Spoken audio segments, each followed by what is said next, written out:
So one of the most crucial aspects of a sidetrans track is going to be risers and downlifters, and specifically risers are really important to hype up parts of your track and transition into the next part. So today I want to show you how to make custom risers using Serum. Now this part of the track really needs a little bit of a riser. We do have some small rising material in here, some generic like noise-like risers, and then we have a bit of a tonal riser in here, which is just a little bit of a detail. But the main strong riser to really add to the build-up would be very nice.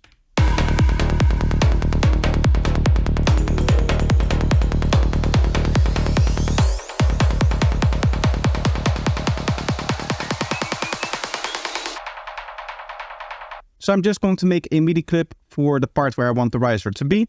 And we're going to have this rise up exactly to the point where all of the other elements stop, mainly the kick stops, so that towards the end here, it really can take over for a little bit. And what I want to do is I want to combine a few different rising techniques. So just opening up Serum 2, the very first thing that I want to set up is going to be the pitch bend, because I know that we're going to rise with it. So I'm just going to go like this. And one thing that we could do is have it rise up more the later it goes. So the way that you would do that is we would actually set up a pitch bend like this. As you can see, we have 24 and -12 here. And then we're going to go below here. Then this goes to 0.5 here. You have to write in Ableton values, otherwise it doesn't work. So then this final one is going to be 0.75. So we're going to have rise of an octave over this part, then over half the part, and then over half the part again. So the speed that it's rising is going to double every time that the pattern of the kick changes, which is a really interesting technique. So now, of course, we just lay down our notes. We're going to go with D sharp, octave number 2 here, I think. Or maybe let's go with 1 here. And then I'm just going to sound design a little bit. So I'm going to use one of my wavetables. I want to do something tonal and something sharp. I guess one of these guys.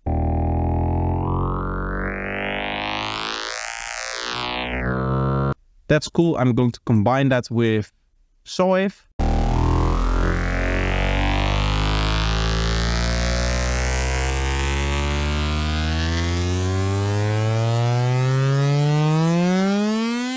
Something like that is cool. And then we'll just have this, I guess, morph up over the first, I guess like this, the first 6 bars, so that the last bar is going to be something different. We'll have a different effect on there.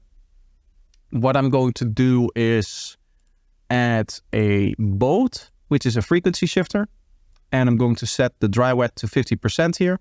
There's a cool trick that you can do if you just have a little bit of shifting.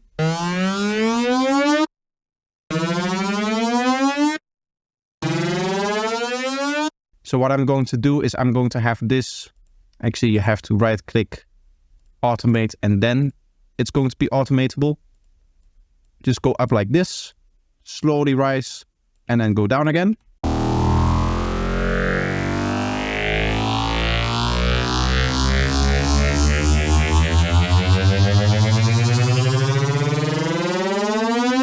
Of course, we want a little bit more of a textural change, I think. So adding a few extra filters would be nice.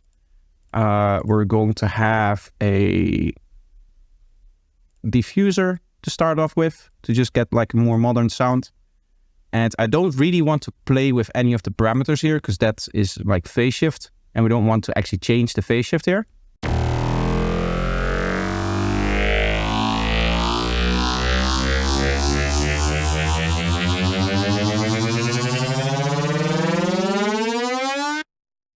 But that's a cool sound. And then we're going to have this go through filter 2.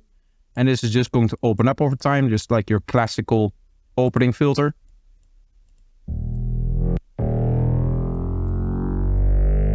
Of course, one thing that I want to make sure of is that there's not any clashing frequencies. So we're going to remove all of the low end like this.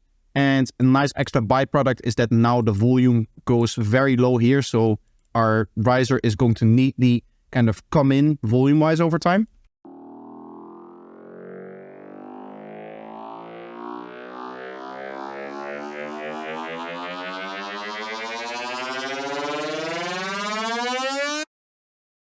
Now, I do quickly want to say that you don't have to do this. A lot of my preset packs actually come with different risers and downlifters and all of that kind of good stuff. And of course, a whole bunch of other sounds as well. So if you want to support the channel, go check out some of my products. There's 3 different stores linked in the description for your shopping pleasure, as there's different experiences on different stores. So I hope you find what you're looking for. Now let's get back into the video. Finally, what we need to do is some detail work. So first of all, I'm going to have a convolution coloration here. These are really nice because they're just like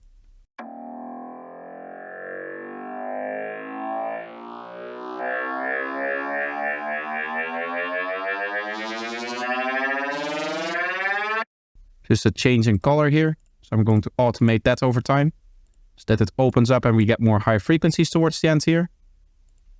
Maybe like so.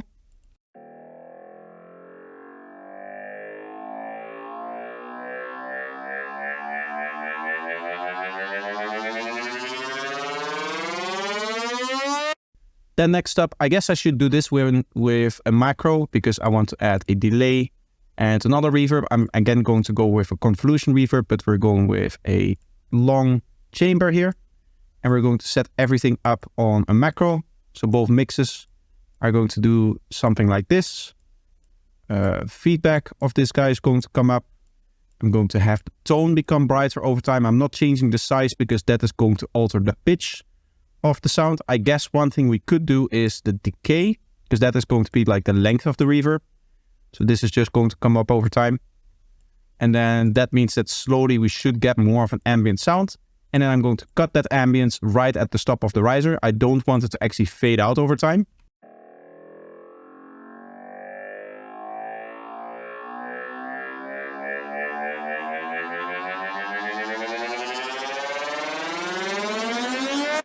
Another thing that I quickly want to do is just add a little bit of high pass automation over here towards the end, so that it nicely goes into the higher frequencies and it focuses more on that.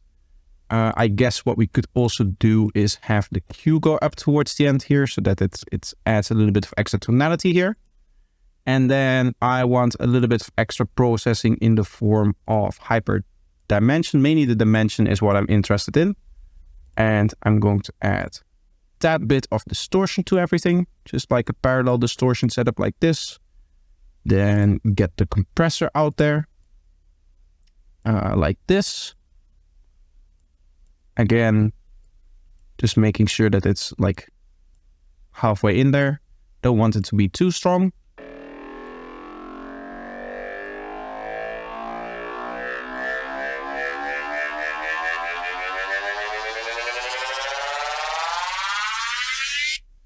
Can assign these guys to a macro as well, because this is generating high frequencies and then this is boosting it very high.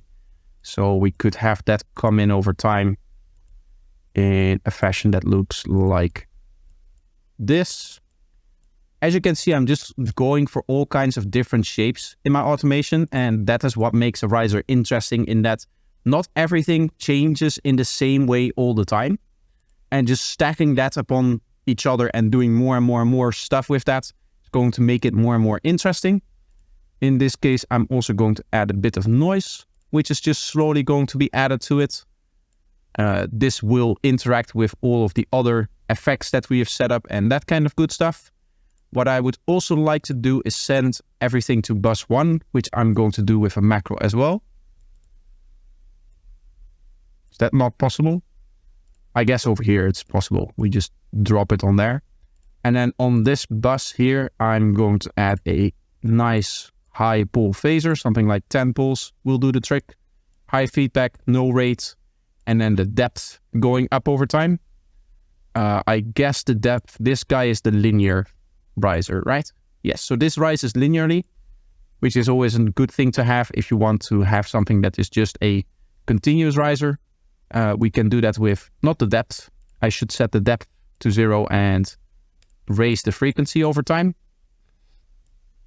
So like this. And then I'm going to chorus this guys and distort it a bit more. Give it maybe a downsampling distortion. Let's reset this parameter because I really like the standard tonality that comes with the default value of the drive. when you set up the downsampling. It might not work for this one, but this would always be a nice extra effect to add. And now we have something that sounds like this.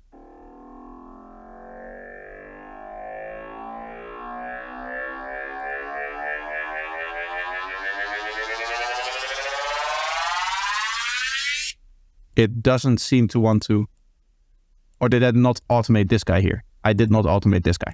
That explains it. We want this again to be towards the end here, but I wanted to maybe come in a little bit later like this.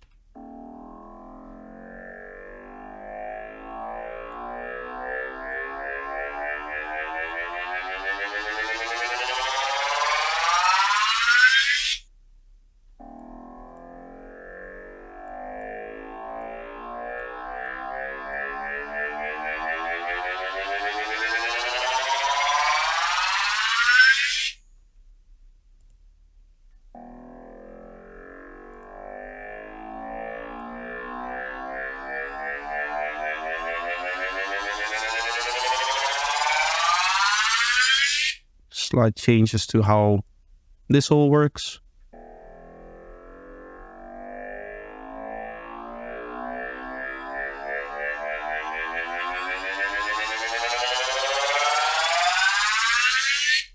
Maybe a little bit of extra compression on there is going to bring that out a little bit more. So again, I'm going to set up a multi-band compression with the low all the way up.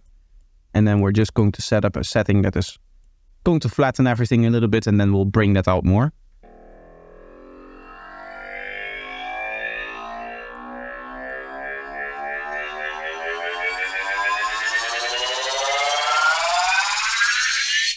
And I guess one interesting thing we could do is automate this so that it slowly goes down a little bit over time.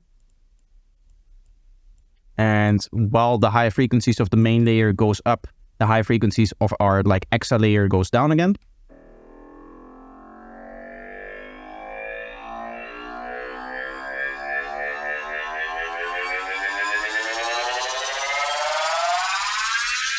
So that's the riser that we have now. What I would like to do is hear it in context. I think one thing we have to do to actually mix it in is just have to volume it up a little bit more over time. And then volume down for the whole thing. And we should have something interesting.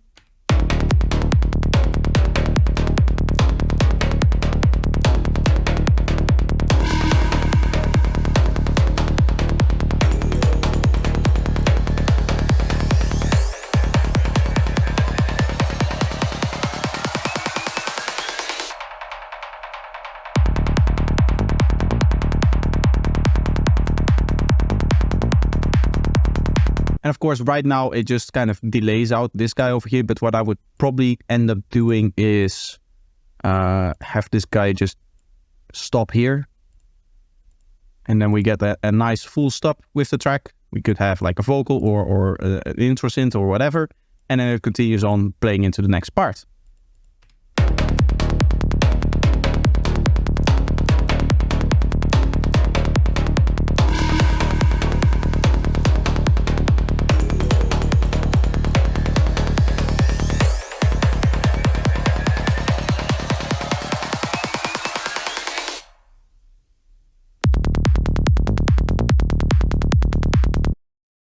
So that is how to make cool, interesting risers inside of Serum 2. I hope that this is useful for you and that you enjoyed this video. Let me know if you did by leaving a like and make sure that you subscribe to the channel while you're there. And I hope to see you in the next one. Bye bye.